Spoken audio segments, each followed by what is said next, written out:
ತಮ್ಮ ವಿಶಾಲವಾದ ಮನೆಯನ್ನೇ ಆ ಗುರುಕುಲಕ್ಕಾಗಿ ವಿನಿಯೋಗ ಮಾಡಿ ಸುಮಾರು 25ರಿಂದ 30 ಜನ ವಿದ್ಯಾರ್ಥಿನಿಯರು 2-3 ತರಗತಿಗಳಲ್ಲಿ ಅವರು ಓದ್ತಾ ಇದ್ದಾರೆ. ಅದರಲ್ಲಿ ಸುಮಾರಾಗಿ ಬೆಳಗಿನಿಂದ 8ರಿಂದ 12ರವರೆಗೆ ಲೌಕಿಕ ಶಿಕ್ಷಣ.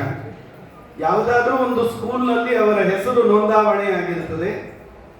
4-5 ಜನ ಅಧ್ಯಾಪಕರು ಅಧ್ಯಾಪಕಿಯರನ್ನು ಮನೆಗೆ ಕರೆಸಿ ಸ್ಕೂಲ್ನಲ್ಲಿ ಏನು ಶಿಕ್ಷಣ ಆಗಬೇಕು ಆ ಶಿಕ್ಷಣವನ್ನು ಮನೆಯಲ್ಲೇ ಕೊಡಿಸ್ತಾ ಇದ್ದಾರೆ. ಮಧ್ಯಾಹ್ನ ಶುದ್ಧವಾದ ವೈಶ್ವದೇವದ ಶುದ್ಧವಾದ ಅಡಿಗೆ ಮಕ್ಕಳಿಗೆ, ಬೆಳಿಗ್ಗೆ ಉಪಹಾರ ಪಾನೀಯಗಳು. ಮಧ್ಯಾಹ್ನ ಸುಮಾರು 2ರಿಂದ 5:30 ತನಕ ನಮ್ಮ ಧಾರ್ಮಿಕ ಶಿಕ್ಷಣಗಳನ್ನು ಏನೇನು ಕೊಡಬೇಕು ಆ ಎಲ್ಲ ಶಿಕ್ಷಣಗಳನ್ನು ಕೊಡ್ತಾ ಈಗಾಗಲೇ ಅವರಿಬ್ಬರು ಮಕ್ಕಳು ಸೇರಿದಂತೆ ಅನೇಕ ಜನ ವಿದ್ಯಾರ್ಥಿನಿಯರು ಅದರಲ್ಲಿದ್ದಾರೆ.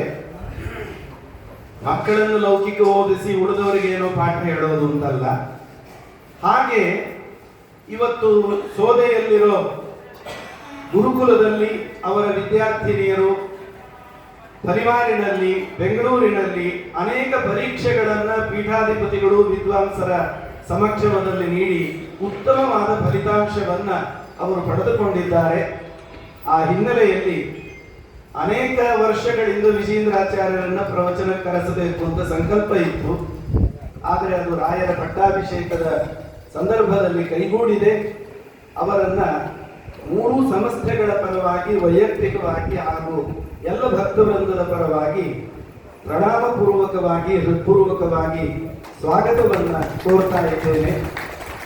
ಪಟ್ಟಾಭಿಷೇಕದ ಕಾರ್ಯಕ್ರಮ ಎಲ್ಲರೂ ತೀರ್ಥ ಪ್ರಸಾದಕ್ಕೆ ಅಂತ ಬರ್ತಾರೆ. ಅದಕ್ಕಿಂತ ಪೂರ್ವದಲ್ಲಿ ರಾಯರ ಮಹಿಮೆಯನ್ನು ಅನುಸಂಧಾನ ಮಾಡುವ ಒಂದು ಜ್ಞಾನ ಕಾರ್ಯ ಈಗ ನಡೀತಾ ಇದೆ ನಮ್ಮ ವಿಪ್ರ ಸಂಘದ ವತಿಯಿಂದ. ಸಾಯಂಕಾಲ 6:30ರಿಂದ 8 ಗಂಟೆಯವರೆಗೆ ಅವರ ಪ್ರವಚನಕ್ಕೆ ಈ ಜಾಗ ಸಾಲುವುದಿಲ್ಲ.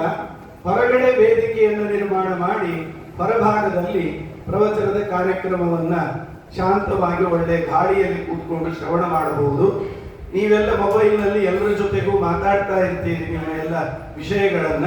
ಅದನ್ನೆಲ್ಲ ಇವತ್ತು ಒಂದು ಬದಿಗೊತ್ತಿ, ಇವತ್ತು ಒಳ್ಳೆ ವಿದ್ವಾಂಸರು ಬಂದಿದ್ದಾರೆ, ಪ್ರವಚನಕ್ಕೆ ಮಠಕ್ಕೆ ಬನ್ನಿ ಅಂತ ಎಲ್ರಿಗೂ ನೀವು ಮಾತಾಡಿದವರಿಗೆಲ್ಲ ಹೇಳಿ ಇನ್ನೂ ಹೆಚ್ಚಿನ ಸಂಖ್ಯೆಯಲ್ಲಿ ಅದರಲ್ಲಿ ಪಾಲ್ಗೊಳ್ಳುವಂತೆ ಆಗಲಿ ಅಂತ ಈ ಸಂದರ್ಭದಲ್ಲಿ ಆಶಿಸಿ, ಆಚಾರ್ಯರು ಸುಮಾರು 1 ಗಂಟೆ ಕಾಲ ತಮ್ಮ ಪ್ರವಚನವನ್ನ ನಡೆಸಿಕೊಡಬೇಕು ಅಂತ ಅವರಲ್ಲಿ ವಿಪ್ರಸಂಘ ರಾಯರ ಮಠದ ಎಲ್ಲ ಪದಾಧಿಕಾರಿಗಳು ಹಾಗೂ ನಮ್ಮ ಸಂಸ್ಥೆಗಳ ಪರವಾಗಿ ಕೇಳಿ.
Yes.